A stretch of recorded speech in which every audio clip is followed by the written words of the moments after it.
Hey biotech champs, I'm Mohita. Welcome back to GROWiva, your science learning space. In the last video, we have studied about stoichiometry and its numerical, and today we will be discussing a very important topic for GATE Biotech, DBT-JRF and CSIR-NET, that is Law of Thermodynamics in Classical Thermodynamics and Bioenergetics. So let's get started. So, what is law of thermodynamics? Thermodynamics is the branch of science that deals with energy, heat, and work, and how this energy is transferred or transformed into a physical or a chemical system. So, basically, thermodynamics is made up of two words. That is, thermo means heat, and dynamics, as the name suggests, it means movement or change in heat energy, right? So it deals with the relationship between heat, work, and other forms of energy. Let's first discuss about the other forms of energy with heat. Heat is the energy transfer due to the temperature difference. Like from hot to cold, हमेशा heat energy का transfer होता है, right? Work हमेशा force and movement के through work को consider करा जाता है एनर्जी का transfer. Internal energy, energy stored in a system.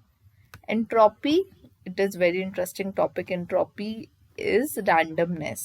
हमेशा मतलब it is considered that universe हमेशा disorderedness की तरफ move कर रहा है. Enthalpy, that is the total energy of the system.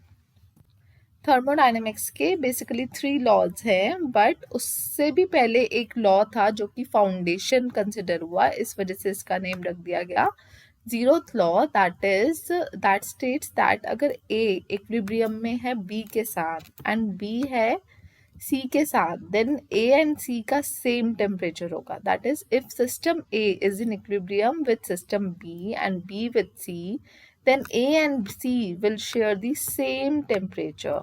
इसी प्रिंसिपल के ऊपर हमारा थर्मोमीटर भी वर्क करता है. Now the next law is first law of thermodynamics, that is energy cannot be created nor be destroyed, it can only be transformed. तो इसके अंदर हमारा बेसिकली एक फॉर्मूला आता है, that is change in internal energy define होता है heat supplied minus work done by the system.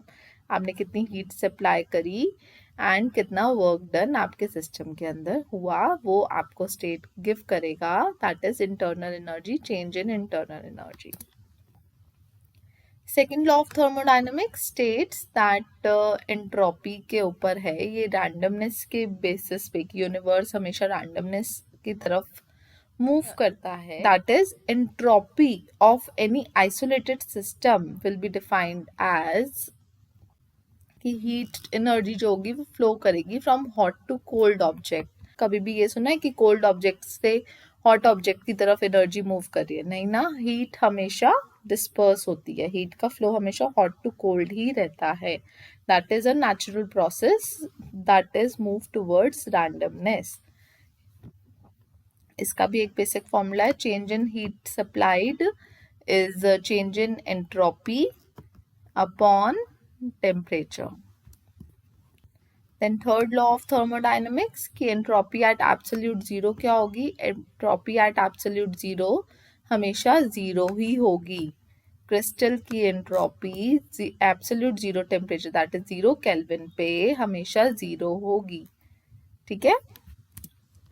Then comes the what is Gibbs free energy. Gibbs free energy का बहुत बेसिक सा फॉर्मूला होता है एंड इस फॉर्मूला के बेसिस पे आपका गेट पे भी क्वेश्चन आते हैं एंड साथ में ये पूछ लिया जाता है कि आपके गिब्स फ्री एनर्जी के बेसिस पे कि ये रिएक्शन स्पॉन्टेनियस होगा या नॉन स्पॉन्टेनियस होगा. अगर गिब्स फ्री एनर्जी नेगेटिव है तो रिएक्शन हमेशा स्पॉन्टेनियस होगा, अगर पॉजिटिव है तो हमेशा नॉन स्पॉन्टेनियस होगा. तो इसे कैलकुलेट कैसे करते हैं? आपको अलग अलग आपको गिब्स फ्री एनर्जी की वैल्यू कैलकुलेट करनी होगी, जिसके अंदर आपको चेंज इन एंथैल्पी गिवन होगा, टेम्परेचर गिवन होगा एंड चेंज इन एंट्रोपी भी गिवन होगा. तो अगर आपकी वैल्यू नेगेटिव आती है एंड जो भी आपका आंसर आता है न्यूमेरिकल का नेगेटिव केस के अंदर always spontaneous and that answer आपको वो वाला ऑप्शन पिक करना है.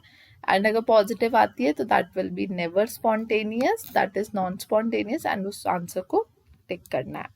So why we have studied law of thermodynamics जबकि इस syllabus में भी नहीं थे, um, because law of thermodynamics forms the foundation of bioenergetics. It is a crucial topic for solution thermodynamics, phase equilibria, ligand binding, which we'll study in the later videos. So that's all for today on law of thermodynamics. If you found this video helpful, don't forget to like, share and subscribe to my channel, that is GROWiva.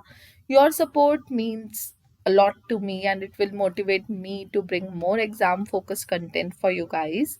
Follow me on Instagram, that is at the rate GROWiva underscore, for quick updates and science facts. Thank you for watching. See you in the next video. Thank you.